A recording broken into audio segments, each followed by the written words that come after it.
and welcome to Based on a True Story, the podcast that compares your favorite Hollywood movies with history. Today we're learning about a brand new movie just released this year called Trail of Vengeance. So let's hop right into our movie synopsis. Set just after the American Civil War, 2025's Trail of Vengeance begins with a loving husband named Caleb being killed by men searching for a secret network of Pinkerton operatives known as the Woods. Understandably devastated, Caleb's pregnant wife is now a widow. She is Rumor Willis's character, Catherine Atherton. And she finds a message left by her husband if anything were to happen to him to seek out a man that he used to work with during the war named John Scobell. As Catherine and John continue down the path to the truth to find her husband's killers, they uncover a plot led by the sinister Colonel William Davis, who seems to be killing off former Pinkerton spies in an attempt to cover up his involvement in the notorious Lawrence Massacre of 1863. That's where Quantrell's raiders were responsible for brutally slaughtering over 150 people, most of them unarmed civilians, including many children. The hunters become the hunted, as Davis seems willing to stop at nothing to keep his secrets from being exposed. And by the end of the movie, things escalate into a deadly confrontation where old loyalties are tested, wartime secrets are exposed, and the personal quest for justice transforms into a fight for survival. Now, in case you haven't seen the movie yet, well, as always, when we're talking about the historical accuracy of a movie's plot points, it's going to include some spoilers. So hop into the show notes to find where you can watch the movie if you want to see it first. Now, if you listened to my recent miniseries on the Pinkertons, you might have recognized a familiar name in the movie synopsis, John Scobell. So, of course, I have to bring back the guy who wrote the book on John Scobell. And I'm speaking, of course, about Rob Hilliard, who is the author of In Freedom's Shadow, a historical novel all about John Scobell. And while you're in the show notes finding a link to watch the movie, I would highly recommend you also pick up a copy of Rob's book too. But before we bring Rob on the line, we need to set up our game for this episode. Now, if you're new to the show, since Based on a True Story is all about separating the fact from fiction in the movies, you'll get to practice your skills at separating fact from fiction in this episode with a game of two truths and a lie. So I'm about to give you 3 topics that we're going to talk about in this episode. 2 of them are true, and that means one of them is just an all-out lie. Are you ready? Okay, here they are. Number 1, the Pinkertons used the Wood code names after the Civil War. Number 2, John Scobell's undercover name was John Westwood. Number 3, the Great Chicago Fire burned up Pinkerton Records in 1871. Got him? Okay, now as you're listening to our story today, see if you can figure out which one of those is the lie. And if you're watching the video version of this, you'll see I'm holding up the envelope. This has the answer inside. So we're going to open this at the end of the episode and see if you got it right. Okay. Now it's time to connect with Rob Hilliard about the historical accuracy of 2025's Trail of Vengeance.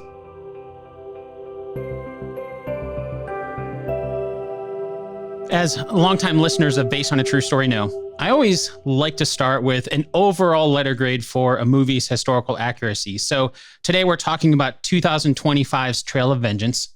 What grade does it get? Well, it's a little bit of a tough question to answer, mainly because it's a fictional story. So, and there, obviously we're going to get into this. There is at least one true to life character in the story.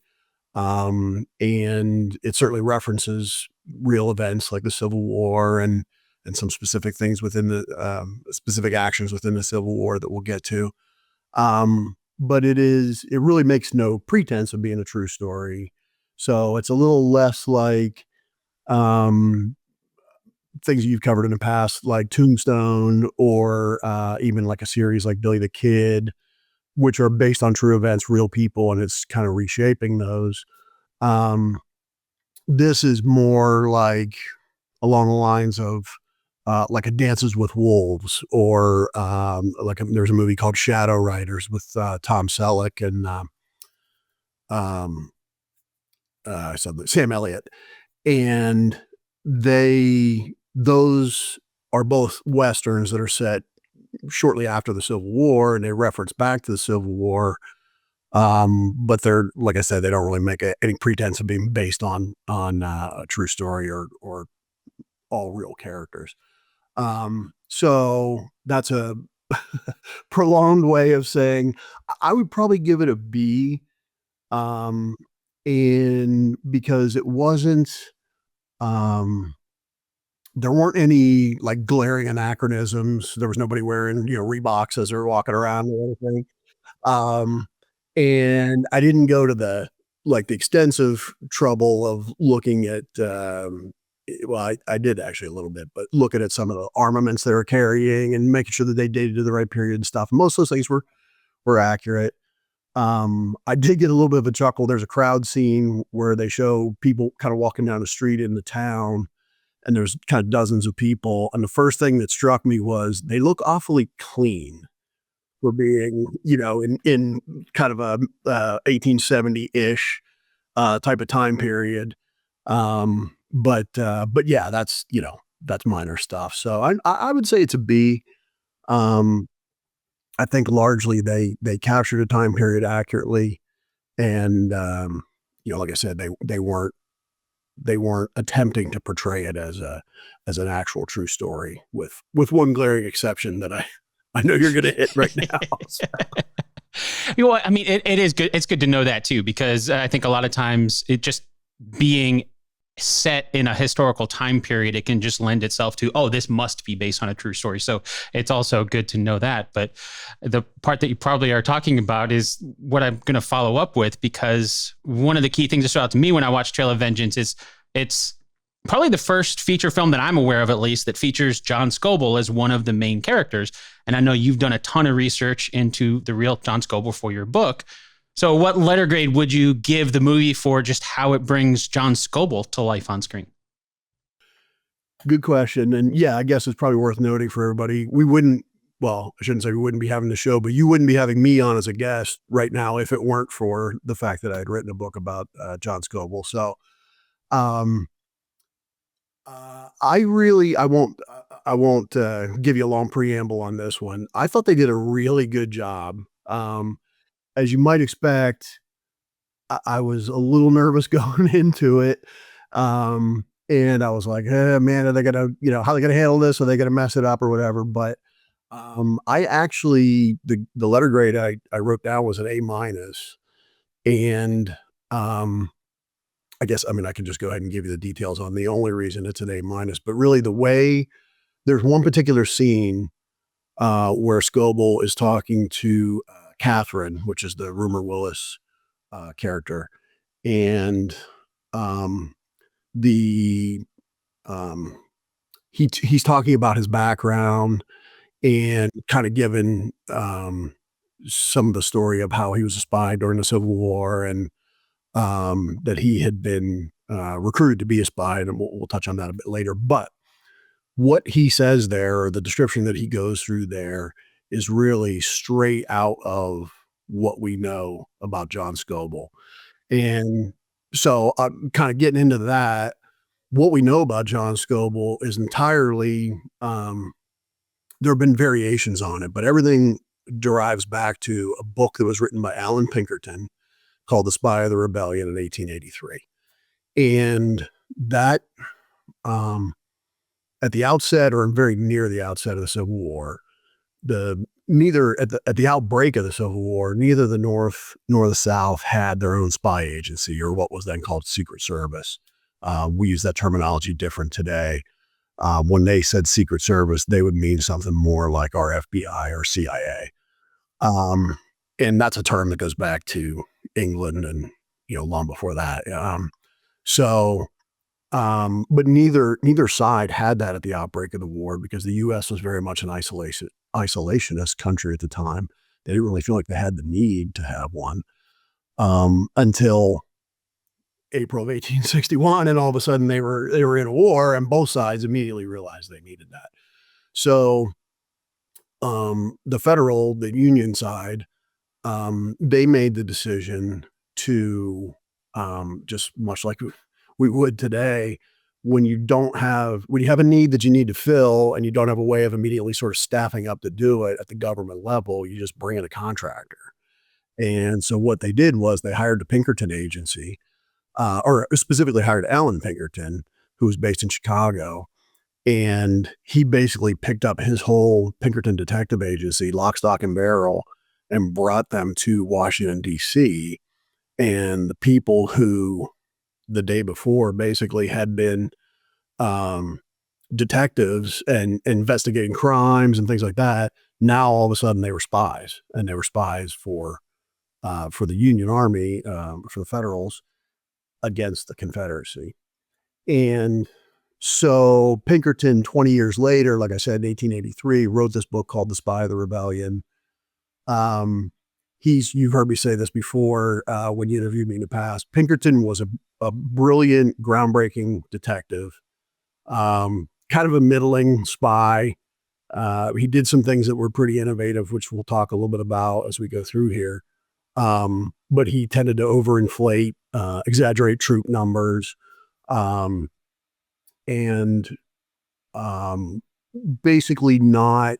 He would just sort of deliver everything in a batch. He wouldn't make a concise report that he could hand to General McClellan, who was the head of the Army of the Potomac at the time, or to President Lincoln, and have like a concise intelligence report. He would just kind of almost literally hand him a batch of papers and say, well, here's what we found. And it was like, one report from this person, which conflicts with another report from this person. And they kind of left them on their own to sort that out. So not a great spy chief, I should say. And so he was a miserable writer, a terrible author. And so the reason I mentioned that part is when you're reading The Spy of the Rebellion, it desperately needs an editor. And it's very confusing because he'll say one thing in one place and then another thing in another. And you're left kind of scratching your head saying, well, I thought this person was doing this, but you saying on the same day, they're also doing this, miles away. So the reason I launch into all that backstory is, and this finally gets back to why I'm saying it was an A-, because the story is actually a little bit different than the way they reported it. For 150 plus years, people accepted the way Pinkerton presented the story about John Scobell and about his spies being in Richmond in, this would have been spring of 1862. And there were, in Pinkerton's book, there were 4 names that he talked about in that context. Mainly, there's a couple others, but one was Timothy Webster, who was kind of the primary spy in the field on behalf of Pinkerton and his operatives. And another was John Scobell, of course. And then he talks about a Hattie, Hattie, Lawton, and a Carrie, Carrie, Lawton. So really only difference of 3 letters between the 2 names. And it was, again, very confusing. He talks about them both being in Richmond in different contexts. And so for the longest time, a century and a half, people were under the impression that was one and the same person. And that Pinkerton was just such a lousy writer that he was really talking about one person, but he's just using 2 different names. And it was understandable. When I first started researching this, I thought the exact same thing. I'm like, how can this person be here when he's actually saying she's here? And it doesn't make sense. But the key part, and this is how it's stated in Trail of Vengeance, is that if you accept that they're the same person, then he talks about, and I got to make sure I get this right because I can always get it backwards. I think it was Carrie who was with John Scobell, and Hattie was with Tim Webster. So if you accept that they're the same person, like I said, that was kind of the generally accepted historiography, I suppose would be the right term, for a long time, then that meant that Scobell was with Tim Webster. So and then when Tim Webster, spoiler for my book and for the movie, but he was captured by the Confederates, and Hattie Lawton was also captured, then by extension, you have to accept that, well, if they captured the 2 of them, they must have captured Scobell as well. And that's how I will not get the pronunciation of his name correct, but I believe it's Gbenga Akinnagbe. I think that's close. A friend of mine is Nigerian, and Akinnagbe is also Nigerian. So I actually checked with him to try and get somewhat close on the pronunciation. But that's the actor that plays John Scobell. And when he's explaining this in the scene where he's talking to Catherine or Rumor Willis, he says that he was captured with them, with Webster and Lawton, and then he was released because the Confederates didn't believe basically that a black man would be intelligent enough to be a spy. And like I said, that was accepted as fact for a very long time, and specifically until 2018. And in 2018, there was a book came out with the one of the great book titles of all time. It was called Pinkerton's Prostitutes and Spies. And we're not going to get into the prostitutes part. Everybody have to look that up on their own. But and it was written by a guy named John Stewart, a historian named John Stewart, who had really just gone deeper and dug deeper in the research than anybody had previously. And he was able to determine that they were, in fact, two separate women who both were spies for the Pinkerton agency. Now, neither of those was their real name, which is what made it confusing. And so those were both names that Pinkerton had fabricated. Like I said, how close they are made it appear as if he had just sort of screwed up and had it as, one person called two different names. But at the end of the day, and this was the conclusion of Stewart's research, was that they were in fact two separate women. He was able to identify who they were, and that Hattie Lawton is actually, he poses, I can't recall now if this was actually verified 100%, but he poses that Hattie Lawton was actually Kate Warren, who was the famous female detective of the Pinkerton agency. And of course, you and I talked about her before when we talked about Pinkertons, because she was kind of the lead character in that. That Carrie, so that was Hattie. Carrie was a woman named Kitty Brackett, who was separately a female spy for the Pinkerton agency. She was the one that worked with Scobell on a sort of separate but parallel mission in Richmond, while Webster and Warren / Hattie, whatever name you want to use, they were on, like I said, a separate but parallel mission, same time frame, different objectives in Richmond. So with all that very confusing, I'm sure your listeners are probably scratching their heads now. What the heck is he even talking about? And you need a scorecard to follow the players here. But in Trail of Vengeance, the story that's presented is the original sort of accepted canon, which was that Scobell was captured as part of the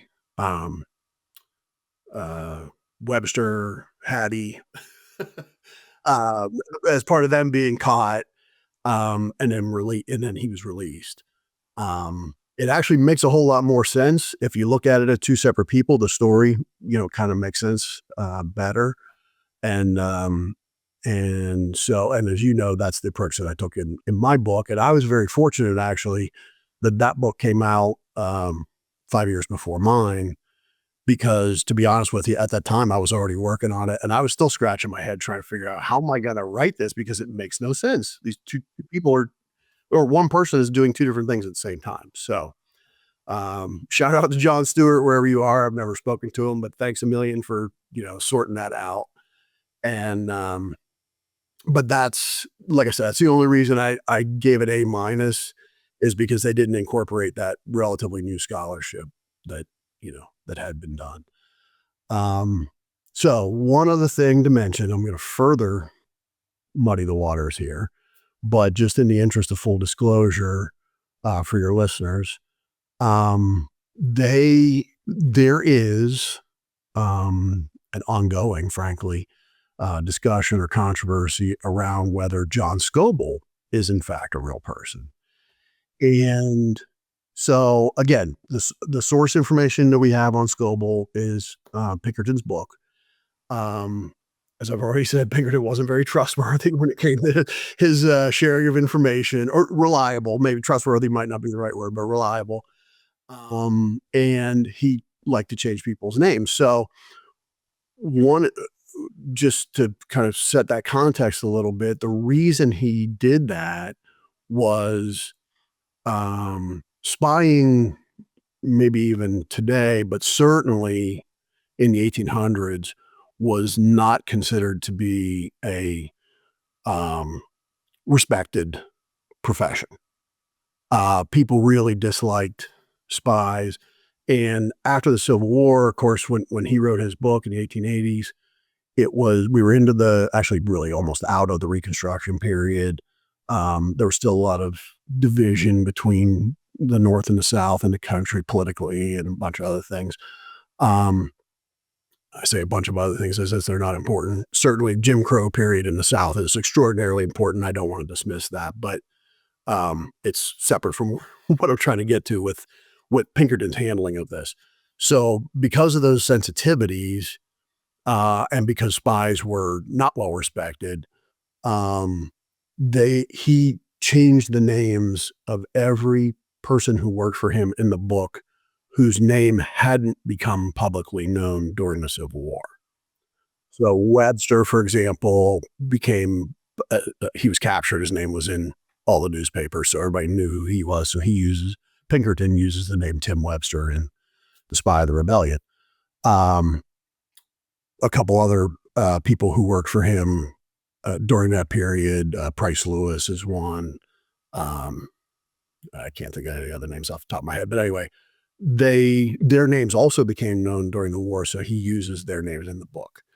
But Hattie Lawton and Carrie Lawton, their names did not become, it was never known who they were at the time of the war, or even after. And so he chose to use pseudonyms for them, and he very likely did the same for John Scobell. So the controversy around whether Scobell was actually a real person or not is based on the fact that there's really no record of him prior to the Civil War or after the Civil War. There's just the little, basically 1 year period within the war that Pinkerton writes about in his book. The problem, and that's valid, right? If you can't find any verification or a second source, I mean, ironically, that's how intelligence works. When you gather you're spying, you gather one piece of information, you try to confirm that with a second piece of information that aligns, right? And here we are 160 years later trying to do that about a spy. But the problem is, John Scobell very likely wasn't his real name. Almost certainly Pinkerton changed some facts about him. Facts, I guess I'll air quote that, but changed some of the story to help protect Scobell's identity. And in doing so, you totally lose the thread. Now, I said earlier that Mr. Seward had gone back and done research and was able to ferret out just who Carrie Lawton and Hattie Lawton were. There's a critically important distinction there, and that is this was the 1800s and they were white. Scobell was black. He was born a slave, so there would have been no record of his birth, no record of where he lived. No, he wouldn't appear in any census records, certainly until after the Civil War. But the problem is, after the Civil War, we wouldn't know what name to look for to see whether he was there or not, because again, John Scobell, probably not his real name. So, as I like to say, you have a guy who was born a slave, became a spy, and his only biographer probably changed his name. So it's really hard to find that second source then. No. Exactly. So to get that tie-in, get that verification, it's almost impossible. That's not to say that I'm going to, take a stand and say, no, he is absolutely a real person, unquestionably. That's those people who don't believe he was real are wrong, because I don't have that verification either. But it is the preponderance of historians, and very well-respected historians, not only over 150 years, but even much more recently, There were several who, there was a guy named Ken Dagler who worked for the CIA who researched into Scobell. He believes him to be a real person. There was another man who worked for the NSA. We're going to get all the spy agencies in here. And his name was Donald Markle, who became an expert on espionage in the Civil War after he retired from the NSA. And he very much believed that John Scobell was a real person. Like I said, these are not people who from 100 plus years ago. These are much more current people who've done this research in the past, I don't know, decade or 15 years. So the preponderance of proof, or the preponderance of professional historians believe or accept that Scobell was a real person. But there is a reasonable doubt there. I don't know what term you want to use. And like I said, for the benefit of your listeners, I wanted to make sure that we touched on that as well. So it's fascinating to me that they were able to separate the two women hundreds of years later too. I mean, that sort of thing. I mean, because you are talking about spies and their purpose is to not be known, right? So you have all these different things working against you and still being able to do that. So it would make sense. It just makes logical sense to me that, if Alan Pinkerton is writing something, that Scobell would have to be based on somebody. We might not know what his real name was, but the point of just making somebody up, like if we know that these two women were actually two separate women, he didn't make them up. Right. That's true. And there's a really important point to be made. I'm really glad you said that. There's an important point to be made there. One is, you said, is he a real person? There is a school of thought that maybe Scobell, the character in Pinkerton's book, was an amalgam. Maybe it was because we certainly know that he used people who were, or employed, I shouldn't say used, employed, which is important because they were getting paid, but people who had previously been slaves, that he absolutely used them to gather intelligence, and that he interviewed them when they were escaping, or had escaped across Confederate lines into Union lines. So we know all that. That's documented outside of Pinkerton's book. But there is a thought that he might be, like I said, maybe a combination of a couple of characters together, as opposed to just one person. Again, we'll never know. The other thing, part of the reason we'll never know is because, as I said, the Pinkertons were based in Chicago. That was their main office. And the Great Chicago Fire of 1871 burned up all their records. So there's a gap there as well. So you have the time gap, and then you have the, physically losing all the files gap. And there was another point that I wanted to come back to there, and I veered off and lost myself. But the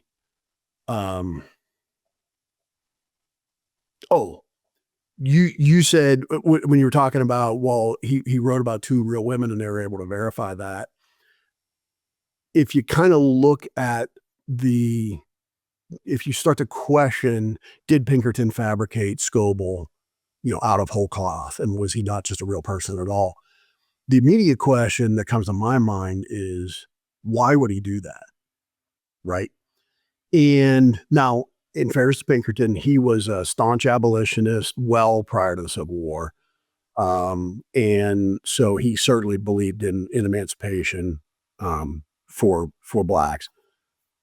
But if you put yourself in his position, now spin back to 1883, I'm sure we could all easily do that. To write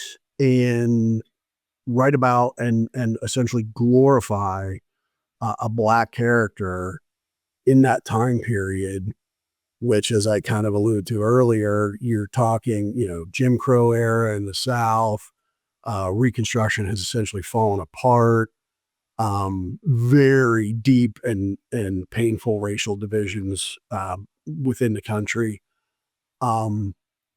So what would be the upside for him? Like, he wasn't doing it to sell more books, right? If anything, it was probably going to have the opposite effect. It was probably going to cause him to sell less books if he, by appearing sympathetic to blacks in that time period. And so, like, just to make himself look like a cool guy, or I like, there's really no, like I said, if anything, that would have created most likely a negative or more of a negative reaction, more of a negative backlash than any sort of positive one. So it's hard to see what his motivation might have been in creating a fictional Scobell character and addressing him as, or, advertising him as a real person. That's the part of, aside from what I mentioned about the historians and all those things and their investigations, but that's the part that just doesn't really ring true in the John Scobell's not a real person argument. Like, what would be the benefit of Pinkerton making him up? Yeah, no, that's a great point. And speaking of the talk of changing names and things like that Pinkerton in his book, if we go back to the movie, there is text at the beginning of the movie that alludes to something along those lines. It is kind of one of the key plot points throughout the entire movie. I'm going to go ahead and read some of that opening text. It says, based on historical figures and events during the American Civil War, the Pinkerton Agency, under the commission of Abraham Lincoln, created a secret spy group known as the Woods to infiltrate the Confederate Army. They're named the Woods because their code names uniformly ended with Wood. And then throughout the movie, we learn about these spies that had code names like Kirkwood and Westwood and things like that. Was there really a spy group known as the Woods? So when I first watched the movie, which was before you and I talked about this, and I hadn't seen these questions, and that came up on the screen, as you said, like right, I think it's before the start of the movie, actually. And I certainly don't know everything there is to know about spies in the Civil War or half of the Civil War, but I've done extensive research on the Pinkerton spies during the Civil War. And as soon as that popped up, I was watching with my wife and my son, and I turned to them, and of course they're looking at me like, is that true? And I'm like, no, absolutely not true. And I'm like, that's, totally made up. And so it cut like, first 10 seconds, right? I'm already off on the, this is going to be a train wreck, but I was wrong. Well, I was kind of wrong. What I said was correct.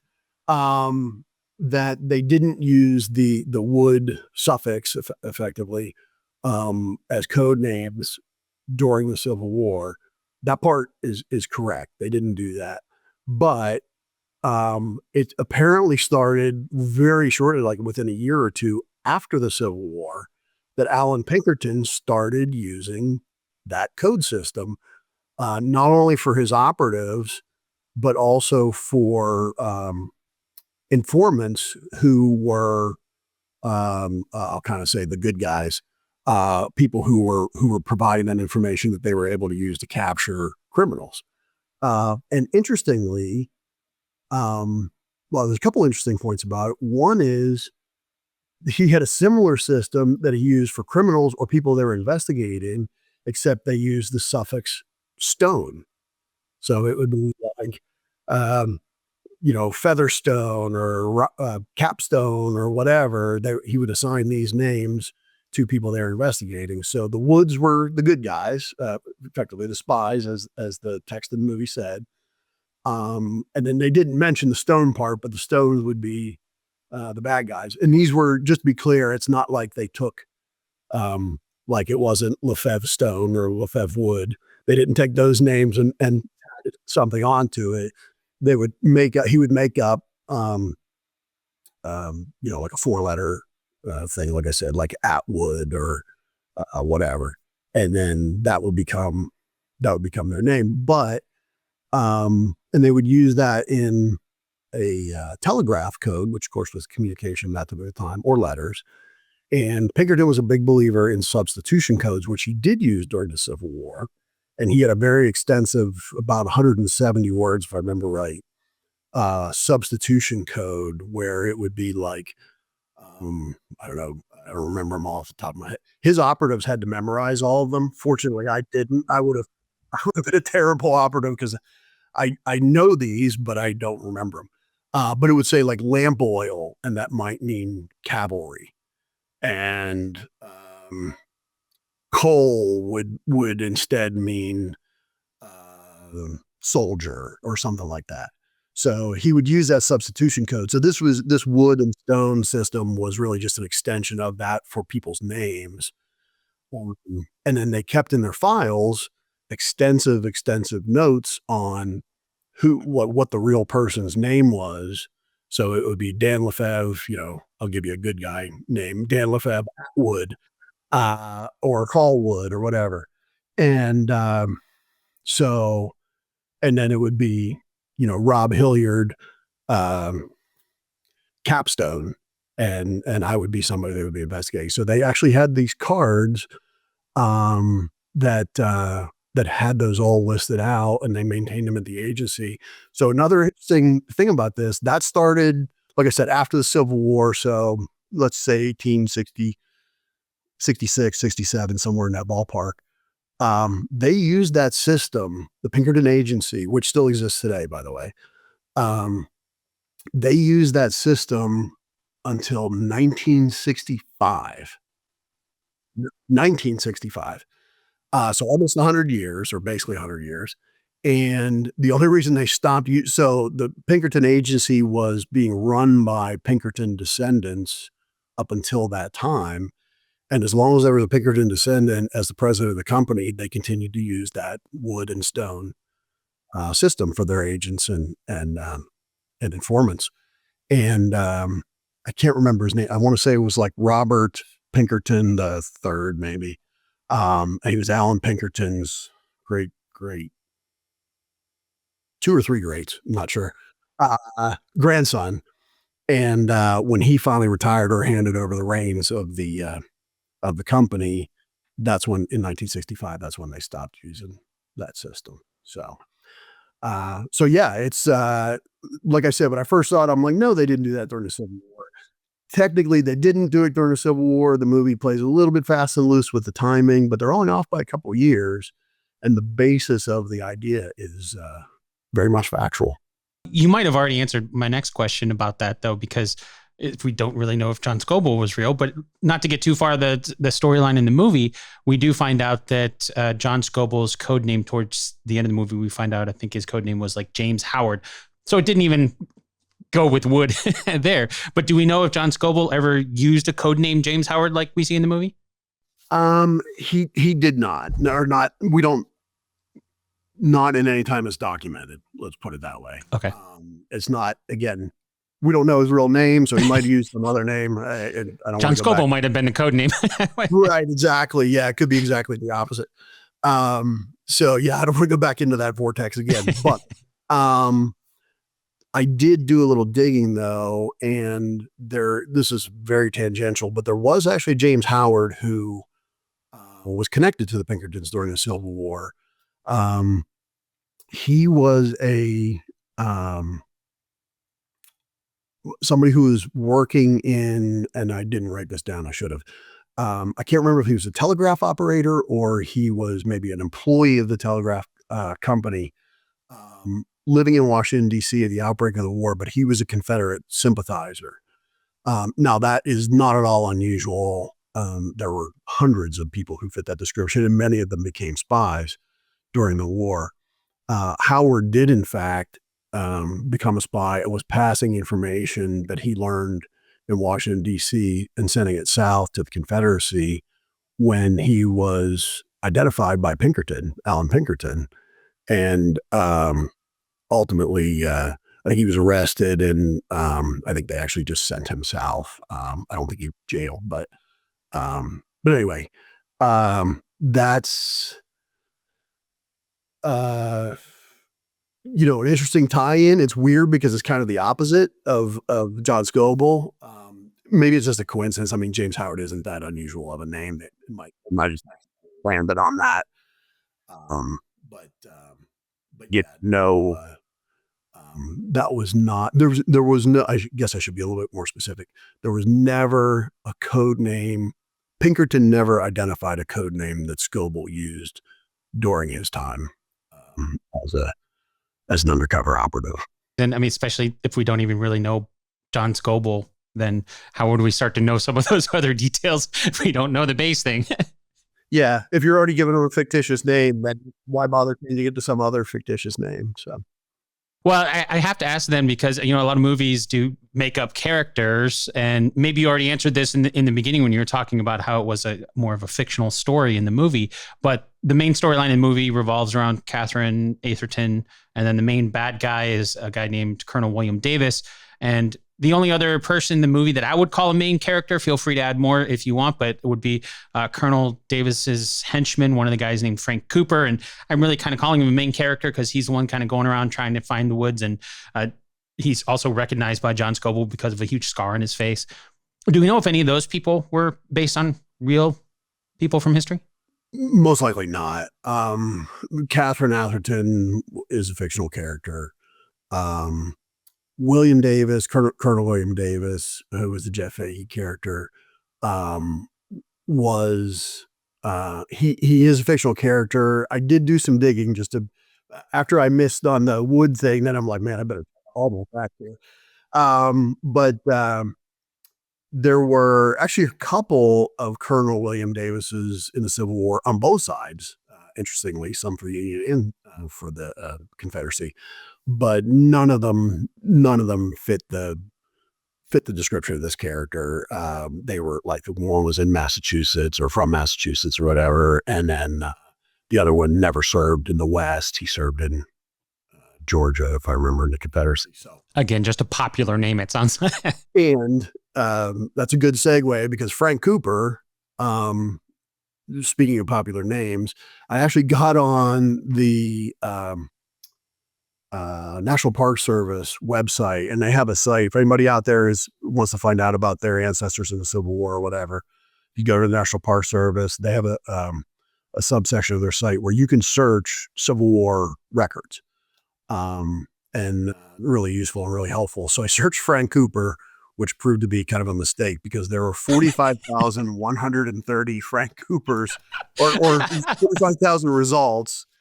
So that was kind of a fail. And then I tried to narrow it down a little bit on the assumption that he was from Missouri, and we'll get to the Kansas, Missouri piece of the story here in a bit. But I still got, when I looked at Missouri, there were 2,207 results for Frank Cooper in that section. So,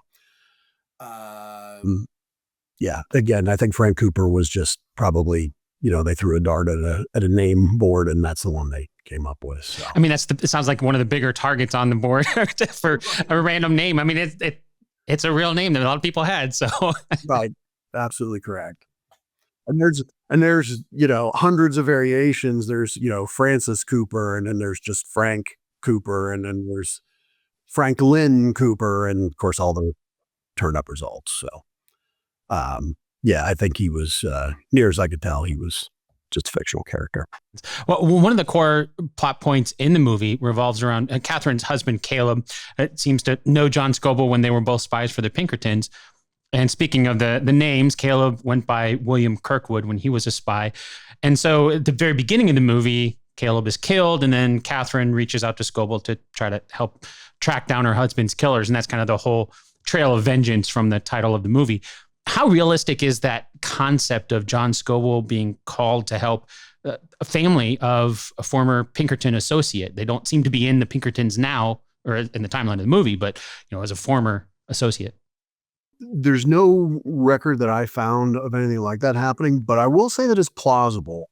And the reason I say that is Alan Pinkerton himself and the agency, even after he was gone, after he passed away, were very big on loyalty amongst their agents and between them. And I'm sorry, amongst their agents and between Pinkerton and the operatives.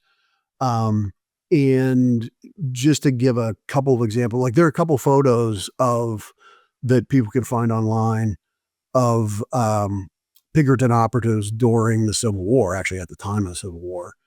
And there's actually one that I use in presentations where I'm talking about whether John Scobell is a real person or not, because they have all these people standing around a table and there's one black man seated in the center of the table where they're all eating dinner together.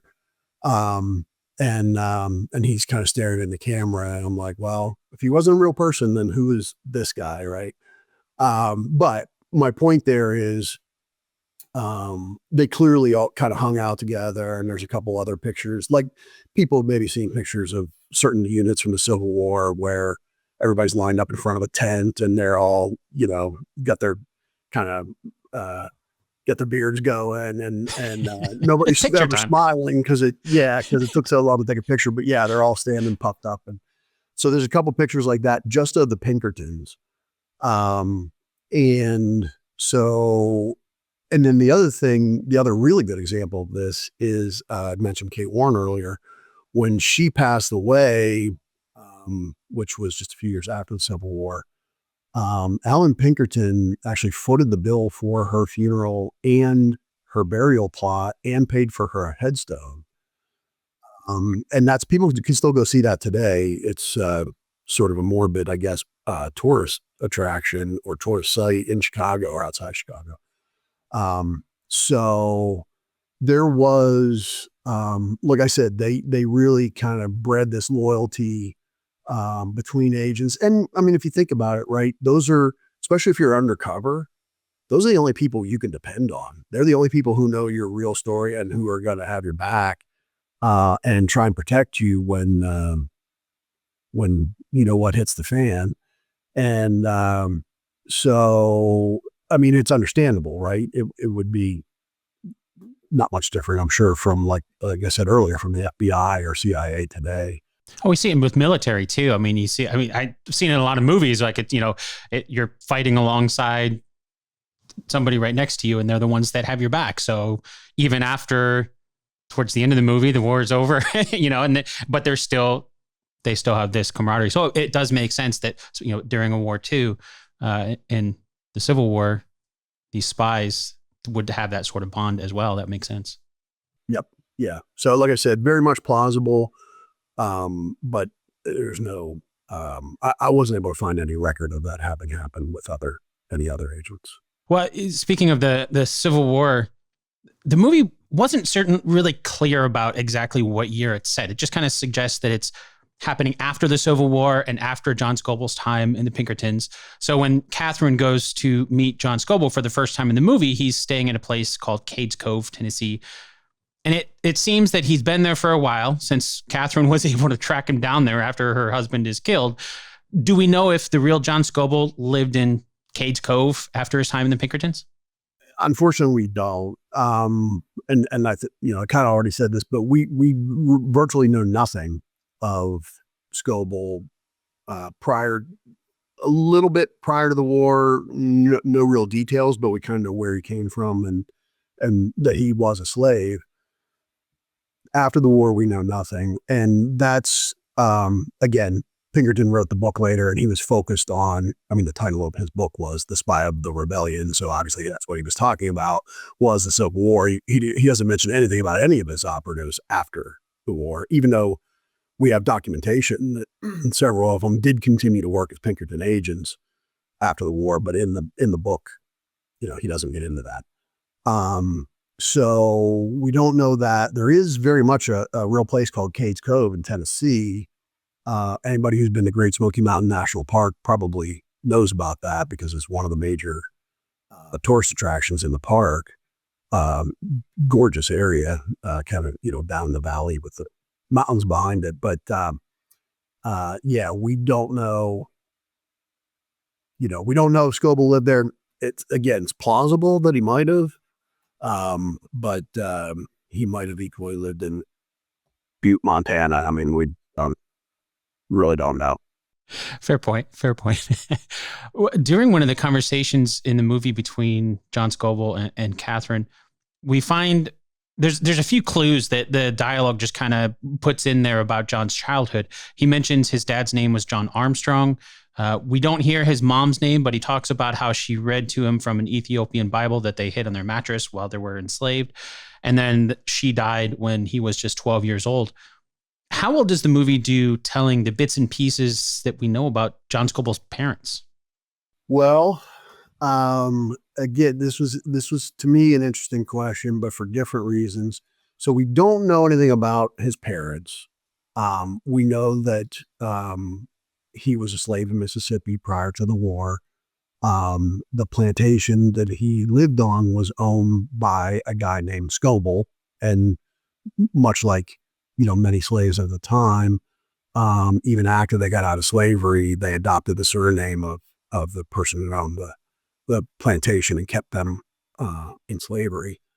And so that's how Pinkerton presents it in the book, that he lived on the plantation of a guy whose last name was Scobell.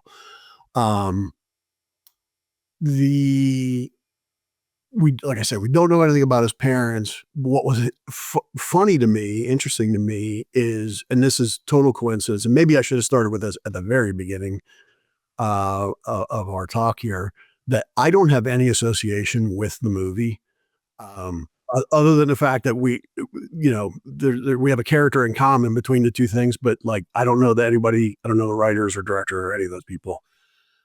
And as far as I know, they don't know anything about me either. So, the reason I say that now and the reason I find it interesting is totally coincidentally, we both chose to present very similar backgrounds for Scobell. So in my book, I talked about his parents, and I had his mom pass away in childbirth when John was born. And then his father lived, I think he was, I got to check my notes. You would think I would know this. That's why you wrote it down, so you don't have to remember. Exactly right. I wrote it twice. I wrote it in the book, and then I still wrote it in my notes. But so in my story, when John's father passed away when John was 6 years old. So as you just said, they had a somewhat similar story where his mother dies when he's young, and she's not named, and coincidentally, she's not named in my book either. And then, that his father kind of lives a little while longer, but the reality is, we don't know any of that stuff. I think it's probably not a total coincidence that we both chose that little piece of the storyline about his mother passing away, because, as you might expect, the lifespan of people who were in slavery at that time was extraordinarily short. And for a whole variety of reasons, but medical care wasn't really a thing for them. And so if you got sick, if you were having a baby, if any little thing happened to you, not to mention the fact, very poor nutrition, extraordinarily hard work and working conditions. I can go on and on, but I'm sure you get the point. So it would not be at all unusual for someone's parents to have died young. And so, like I said, probably not a total coincidence, but I just thought it was kind of odd, kind of funny that we ended up on a somewhat similar path, totally unrelated to each other. So you mentioned Scobell being on a plantation whose name was Scobell. Have you ever done research to see if you could find like where that was, and then kind of go from that direction to see if we can learn more about John Scobell? Or yes, the short answer is yes, and I wasn't able to come up with anything from the name. There's even I'm trying to remember. This is the tenuous line that somebody who writes historical fiction falls into, is when I think about these things, I can't remember what's actually true and what I made up. So it's plausible. It must be true. Right. Exactly. And so I'd have to go back and look at The Spy of the Rebellion, Pinkerton's book again, but I think there was a mention, I'm almost positive, now that I'm thinking about it, that there's a mention of a specific county in Mississippi, although I don't remember the name of it now. And like I said, I went back and looked at this is what I was researching the book, so this is, pushing 10 years ago now, but I looked at troop regiment names, officer names from the troops that were raised in those areas. Looked a little bit at land ownership records in those areas. Didn't see anything that that had the name Scobell in it, which probably again just lends itself to the fact that Pinkerton fabricated that name, and it might have been Cooper for all we know. Frank Cooper. It was Frank Cooper. Cooper. With thousands of them. So yeah, no way to tell. Well, since we're on the topic of John Scobell's family, there are also some conversations in the movie where he talks about his wife and kids. He says he married a woman named Fanny Woodrow in 1859. They had a daughter named Cesmarie Armstrong. And then when she passed away, Fanny left with their son, John Armstrong Jr. And so that's why during the timeline of the movie, John Scobell is single. Do we know anything about that, if that's accurate? No, we don't. So there's John Scobell's wife, and I'm calling her that because she's not named. She gets a whopping 2 sentences in Pinkerton's book, The Spy of the Rebellion. One saying that she existed, and the other saying that she took work in Richmond, Virginia. And that's it.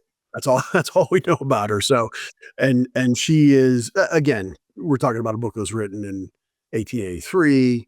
Wouldn't be very unusual for anybody of any color or anything else of a woman to be described as so-and-so's wife, right? As opposed to using her proper name. And that was, unfortunately for researchers of the 21st century, that was the approach that Pinkerton chose. So we don't know her first name, let alone her last name. No indication of whether they had kids or not. So that's, one of those things we don't know, which probably means I thought it was interesting that in the movie they called her Woodrow, which, we've been talking about how there are all these woods. And so I was like, well, maybe she's a spy too. But of course, if we don't even really know much about her, then we're probably not going to know if she also was recruited by Pinkertons. Although this is just my assumption. If Alan Pinkerton went to the length of at least mentioning that she existed, if she actually worked for him as a spy, I would assume there would be more information in there. But that's just my assumption. Like maybe he would have said a little bit more about her. Yeah. Well, if I would say, I think you're on the right track there. If she was spying for him during the Civil War, but that might not be true if she were working as a Pinkerton detective after the Civil War, right? And because, like I said, he basically drew a line and didn't really talk about any of the operatives after the war. So, and I'm not saying that to be coy. I'm just saying, you're right that if she was actively spying during the Civil War, she would have certainly got a mention. But it was after the Civil War that they started using the Wood code name, right? So correct. Those two things then wouldn't really, my assumption would have been way off there. Yeah, maybe. But, who knows? Maybe the screenwriters were, they might have been setting themselves up for a sequel there. I don't. Oh, there we go. Yeah, we'll have to see. Well, you already talked about this a little bit, and there is a point in the movie where Catherine asks Scobell how he met the Pinkertons, and he tells her that Mr. Pinkerton debriefed runaways and free slaves, and then recruited some of them to return back to the South as spies. And I'm assuming then that's how Scobell, the real John Scobell, was recruited into the Pinkertons? Yep, that's exactly right. In fact, this is a scene that I was referencing earlier where he talks about how he's recruited, and it is spot on. And then the only little wobble that, was in there from my standpoint was when he talks about being in Richmond, when he says that he was, that he was captured along with Webster and Lawton. So, and again, that's a completely forgivable one because that was, kind of the accepted backstory for Scobell. But the just to get a little bit into the Pinkerton side of it here, he was, as I said before, he was a very staunch abolitionist, and felt very strongly about emancipation. With that, he was one of, if not the first, people in the intelligence community, and that includes like Army intelligence or whoever else, to recognize that these slaves who were escaping and coming into Union line, they were largely slaves, not exclusively. There were some people who were free people who were also coming across. But they were what became known as contrabands. And that was the term that was used for slaves who came out of the South and into the North.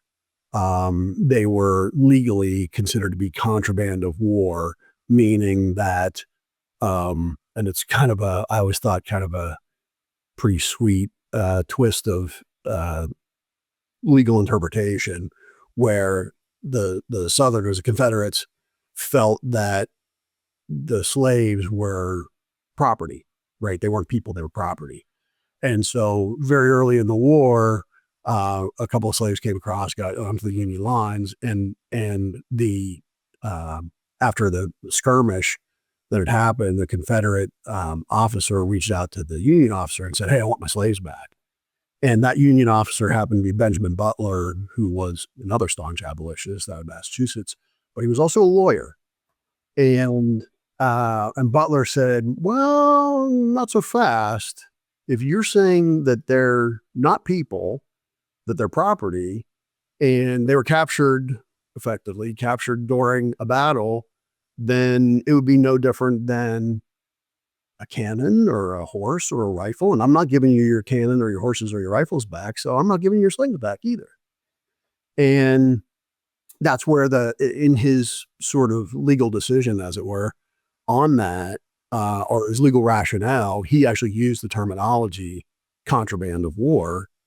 And then within a month or so, President Lincoln recognized, of course, the strategic and military value of that beyond the human value of it.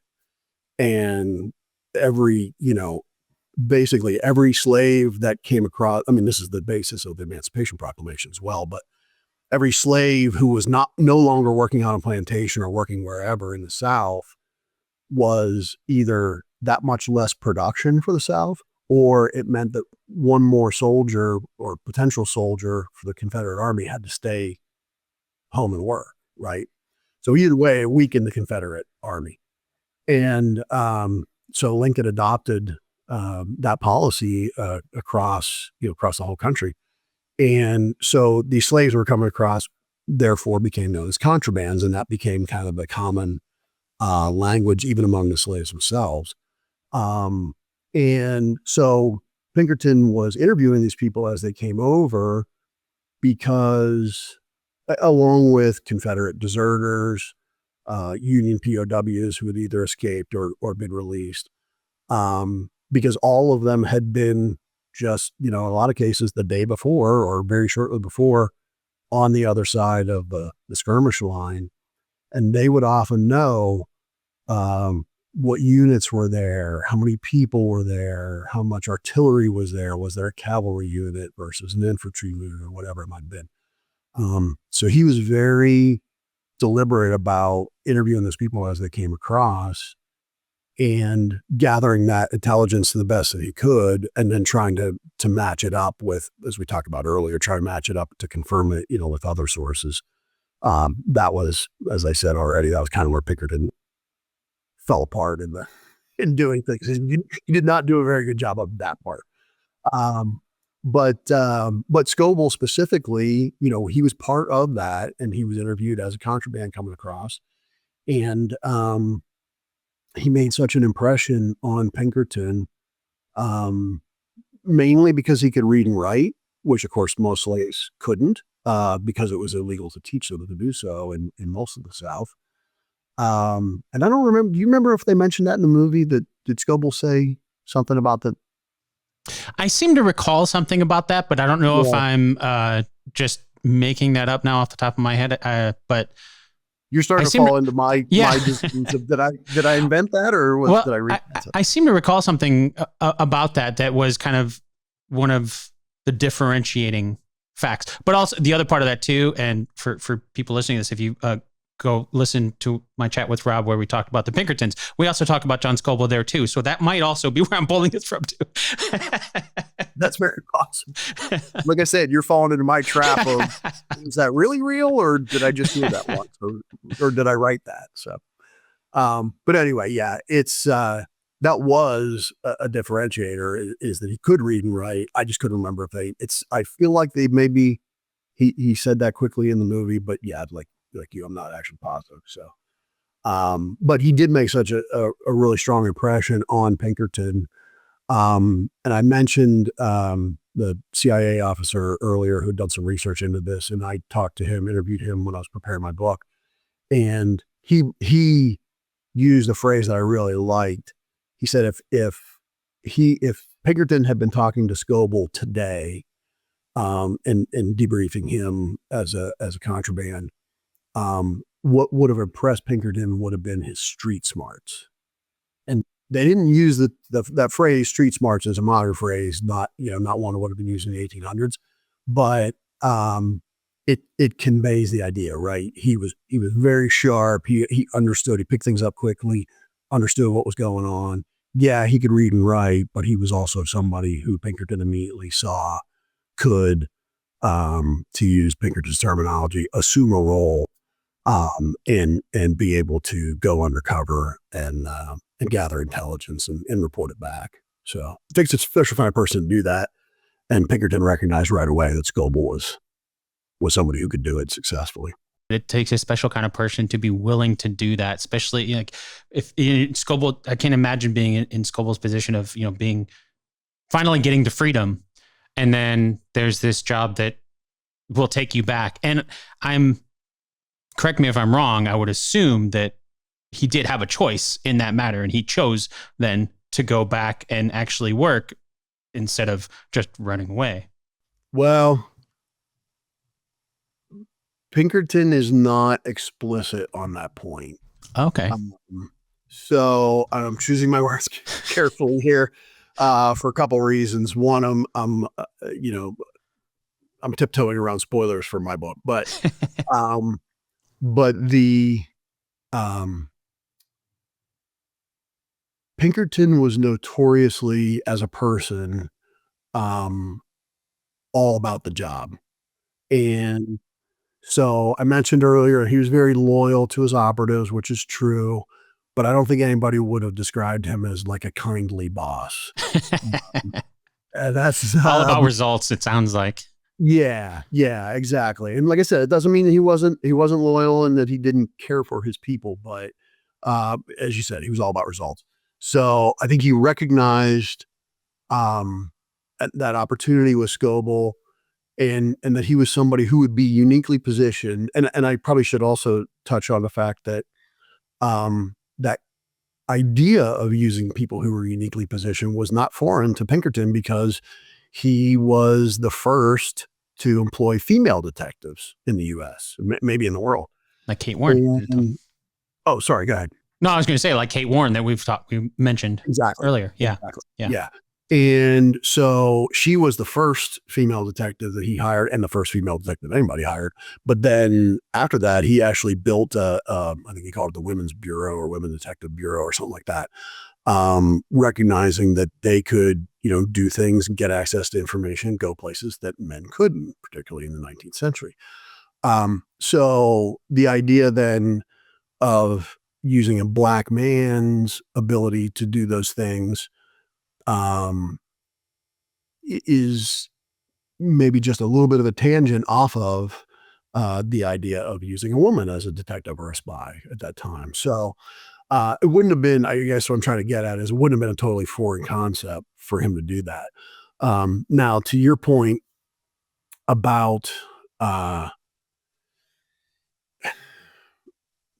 Scobell's motivation, I always feel like, and this is really why I'm kind of choosing my words carefully. In my book, as you know from reading it, I embedded a little bit more motivation into the reason for doing this. And I'll kind of, if you'll indulge me, I'll kind of do another little quick tangent here. But in the intelligence community, they talk about the reasons that people become spies, and they use the acronym MICE, MICE, and the reasons are money, M, I, ideology, C, coercion, and E, ego. Okay. Ego, the classic example of that would be, I'm stripping a gear. The famous traitor during the Revolutionary War. Oh, Benedict Arnold? Benedict Arnold, thank you. Yeah. My mind, I could think of his wife's name, Peggy Shippen. I couldn't think of his name. So yeah, Benedict Arnold passed over for promotion, got pissed off at his superiors, and really it was ego. So the classic example there, he became, a traitor or spy for the other side. Ideology is, like James Howard that I mentioned earlier. He was a Confederate sympathizer, happened to be living in the North in the capital, Washington, D.C., but his ideology lay with the other side. So he spied and passed information to the other side, to the Confederacy in that case. Money, that's pretty straightforward, right? Your pile of cash, if it's big enough, you turn tables. Coercion, though, can take many forms. And I chose to present Scobell's story with a form of coercion as, his motivation. Now, I think it would be in real life certainly a combination of ideology, right? He was a good man. He certainly would have wanted to be free himself. So anything that he could have done to help free other Black people, there had to be some part of his motivation be that. How much percent ideology, how much percent coercion, we'll never know. We don't even know the guy's name. Right. Yeah, I was going to say. So, yeah.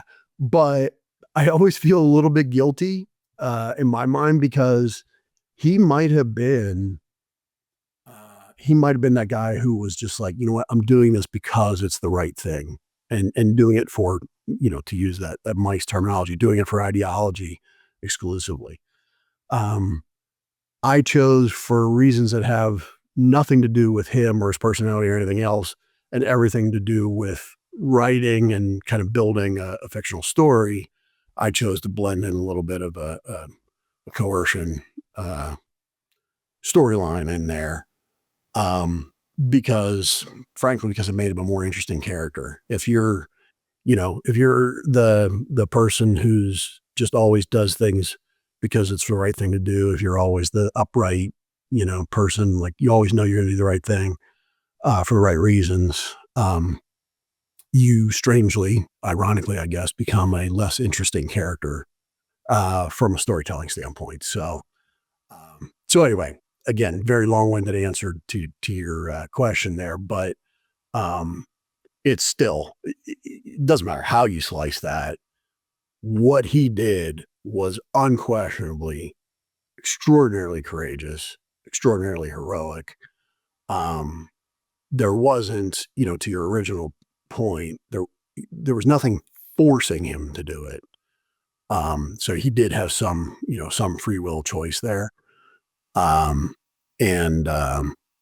he chose to do, frankly, probably the most frightening thing possible, which is not only risking his life, but his freedom and probable torture and like every bad thing you can possibly think of. He risked all those things to become a spy. So, which tells you kind of some bit about who he was as a person too, that he would even do that. But before I go to the next question, I will say that was a good job working around your little plot line there. But if somebody's watching this, go pick up Rob's book to find out that little nugget, that little plot line there.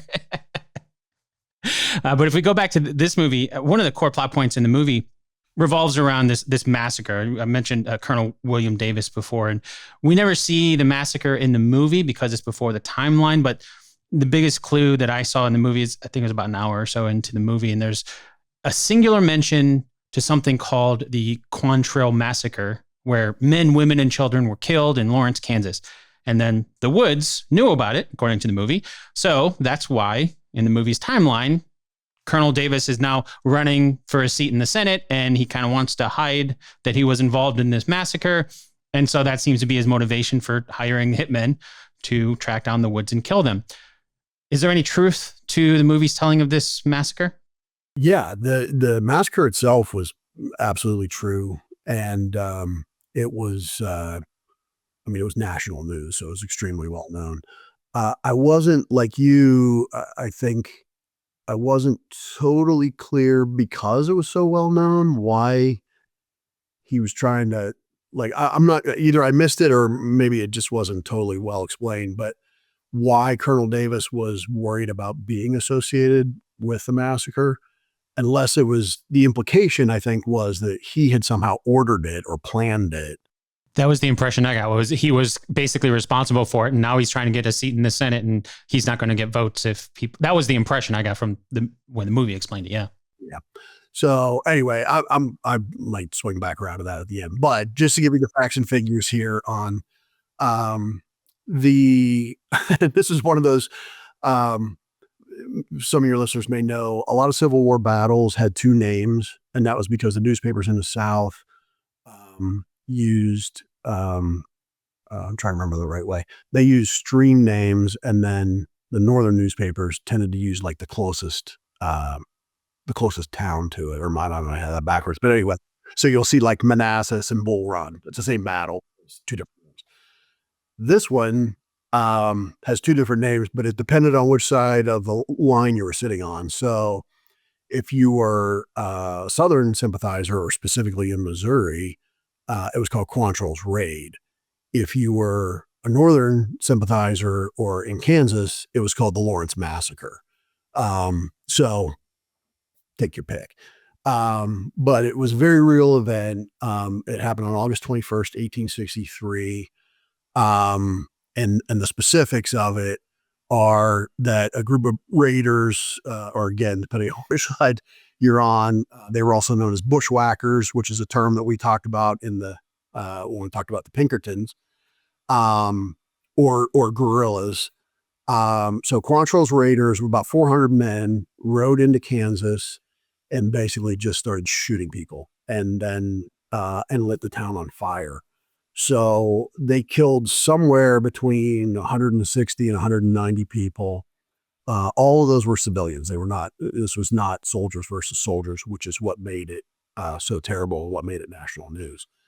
Some of those were free blacks who lived in Lawrence at the time. And part of what precipitated this, this is like somebody probably does teach a whole college course on this, so I'm not going to give it justice even close. But Kansas was a free state. Missouri was a slave state. That was the Missouri Compromise that you may or may not have learned about in history class when you were in high school. But Lawrence, specifically within Kansas, was known for a long time as kind of a bastion of anti-slavery, kind of a stronghold of anti-slavery. And so there were a lot of free blacks there. So when Quantrill's men rode in, they were specifically looking for black people, mostly black men, but black people who they were shooting. And then beyond that, though, of course, they killed many white citizens as well. I wasn't able to find a breakdown of how many of each race. It doesn't matter. They killed almost 200 people, and burned most of the town to the ground. So what precipitated that? Again, this had been going back and forth for a couple of years, even prior to the war. And then during the war, the Kansas regiments that were known as the Jayhawks, which any college football fans or college sports fans will recognize that name for University of Kansas today. They conducted raids into Missouri prior to this 1863 raid.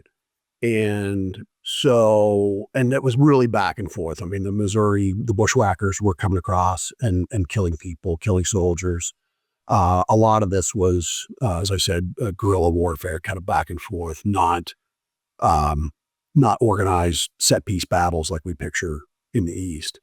And that actually gave rise to the term "bleeding Kansas," and that was used widely in the newspapers at the time. But it gives you an indication of just how bad it really was. Um, One other thing to note there is about a week before the Lawrence raid, there was a Union prison in Kansas City where they were holding Confederate, mostly women, and they were, as you might expect, many of them were relatives of the bushwhackers. And tragically, the building collapsed. They don't really know what caused it. It wasn't deliberate, but it collapsed, and it killed 5 women. And among these, one was the sister of a guy known as Bloody Bill Anderson, who was the most famous or infamous of Quantrill's raiders. And then another woman who was a cousin of Cole Younger, who later rode with and robbed banks with Jesse James. So that all, and actually speaking of Jesse James, he certainly had associations with Quantrill's raiders, and probably was one of them. May not have been present at the Lawrence massacre, but he definitely was part of that guerrilla. Him and his brother Frank both were part of those guerrilla outfits. And that must have been then how they got connected to be the James Younger gang. Exactly. That's exactly right. And so the reason I mentioned the prison collapse is that might have been part of the motivation for the attack on Lawrence, because, kind of a revenge factor. But there were, at this point, by 1863, several years worth of extremely bloody incidents that also preempted it. So, but because that was just a week before, it may have been, it might have been the immediate straw that broke the camel's back, as it were. So, well, at the end of the movie, there's a final showdown for Catherine's trail of vengeance throughout the movie. She kills Zeke, who's one of the other hitmen for Colonel Davis, accidentally shoots Scobell, the long distance shot, through the window. Seemed to be aimed at Frank, and then she does get closer and actually shoots Frank in the head to kill him. She also shoots Colonel Davis point blank range in a showdown with him.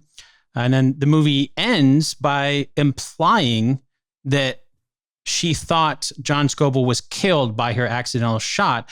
But then the movie fast forwards many years later, and at the very end of the movie, we see John Scobell is alive as he's watching Catherine and her now son, Caleb Jr., from afar.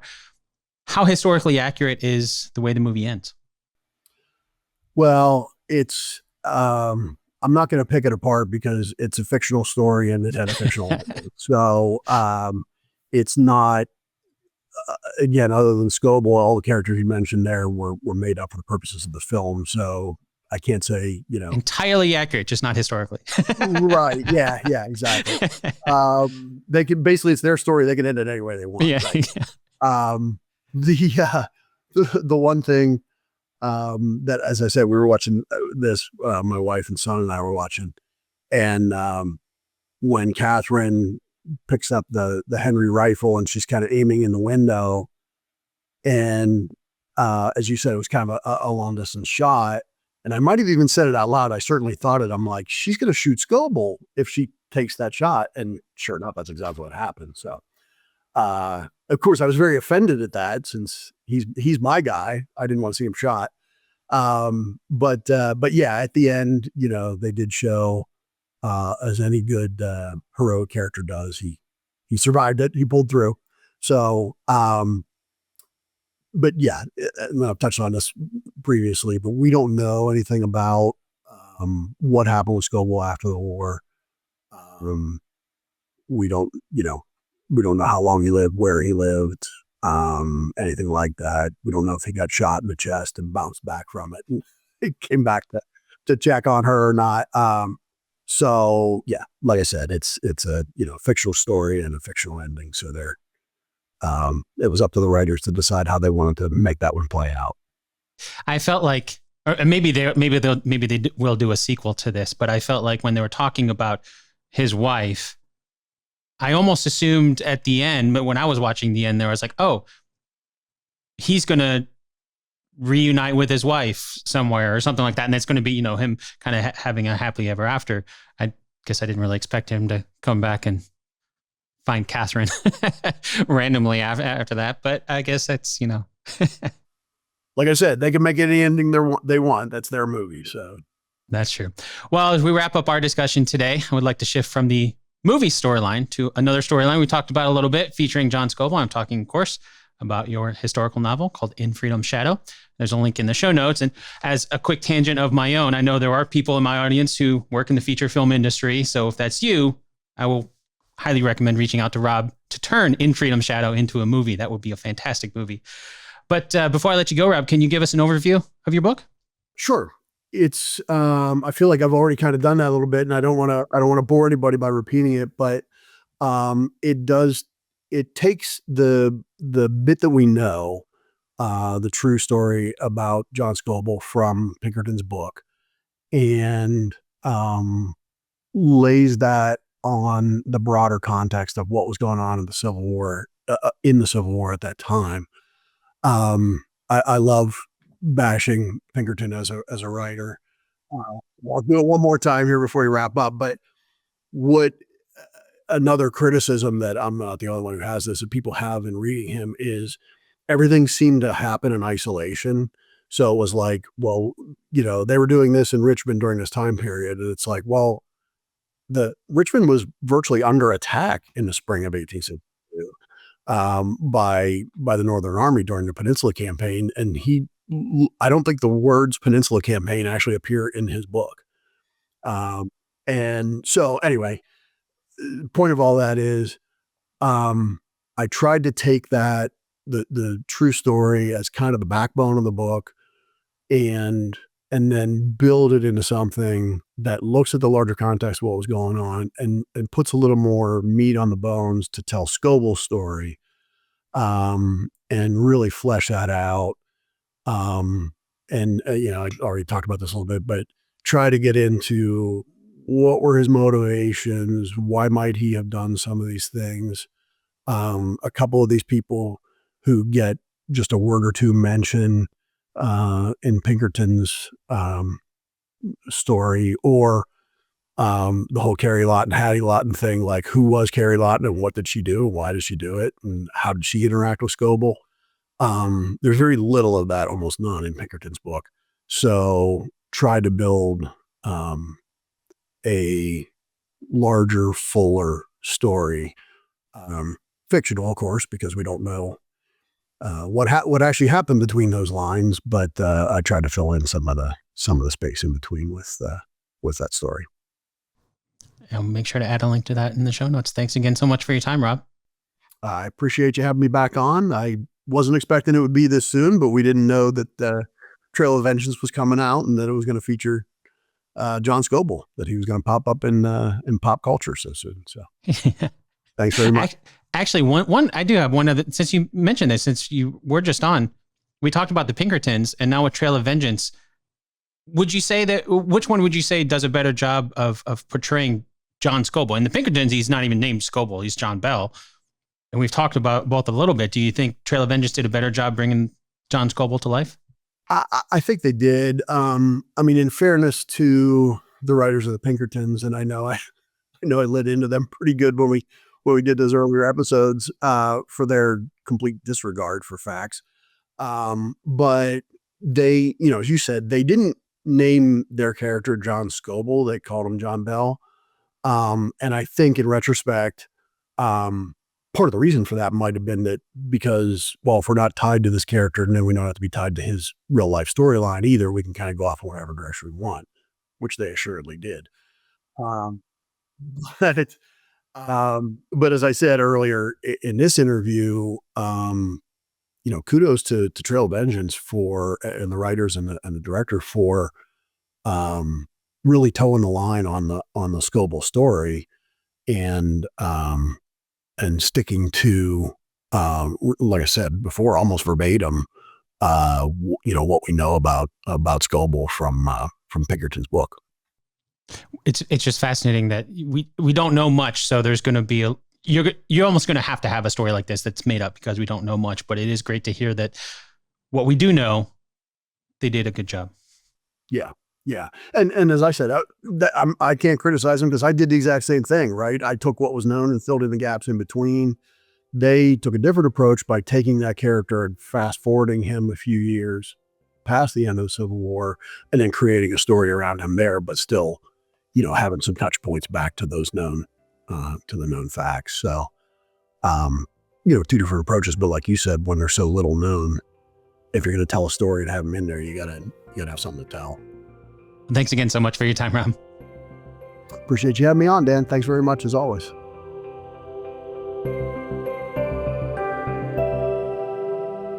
This episode of Based on a True Story was produced by me, Dan Lefebvre. Thank you once again to Rob Hilliard for helping us separate fact from fiction in 2025's Trail of Vengeance. The simple truth is that we just don't know everything about John Scobell's life. I mean, as we also learned, a lot of the Pinkerton's records were lost in the Great Chicago Fire. So maybe there was more information in there that's been lost forever. But it's so cool to see his story being told again, despite so much being lost. And as I mentioned in this episode, Trail of Vengeance is the first feature film that I'm aware of that features John Scobell as one of the main characters. But it's not the first story to feature John Scobell, because of course we also know about Rob's book, In Freedom's Shadow. One of the things that I really love about Rob's book is that he did the research to figure out as much as we can about John Scobell. Then he used those points in history, the things that we do know, as anchors for the storyline in his book, and then filled in the gaps that we don't know using very plausible reasons why Scobell would go from one place to another. So we might not know everything about John Scobell, but Rob's book does a fantastic job of giving him a voice throughout history. And you can get your own copy of In Freedom's Shadow using the link in the show notes for this episode, as well as on the show's home on the web at basedonatruestorypodcast.com/372. Okay, now it's time for the answer to our 2 truths and a lie game from the beginning of the episode. And as a quick refresher, here are the 2 truths and 1 lie again. Number 1, the Pinkertons used the Wood code names after the Civil War. Number 2, John Scobell's undercover name was John Westwood. Number 3, the Great Chicago Fire burned up Pinkerton records in 1871. Did you figure out which one is a lie? Well, okay, I gave you a little clue about number 3 being true with the Great Chicago Fire. So that means if we open up the envelope, the lie is number 2. One of the things that we learned from Rob today is that we don't even know John Scobell's real name. I mean, it's possible that John Scobell was the undercover name that Alan Pinkerton made up to keep the real man safe from whomever might try to harm him. So we don't know John's code name, or maybe John Scobell was the code name, the undercover name. But thanks to people like Rob, we're starting to understand more about John Scobell than we ever used to. Thanks so much for sticking around to the end. Before I let you go for today, I do have one last thing to share with you, and this is one of my own announcements. Now, if you've ever wanted to start your own video podcast, I put together a class to help you get started. I'll share behind the scenes of my own video setup, as well as how you can get the most out of whatever equipment is that you're using industry standards from the movies. Learn more about that over at basedonatruestorypodcast.com/video. Once again, that's basedonatruestorypodcast.com/video. Until next time, thanks so much for spending your time with Rob and I today, and I'll chat with you again really soon.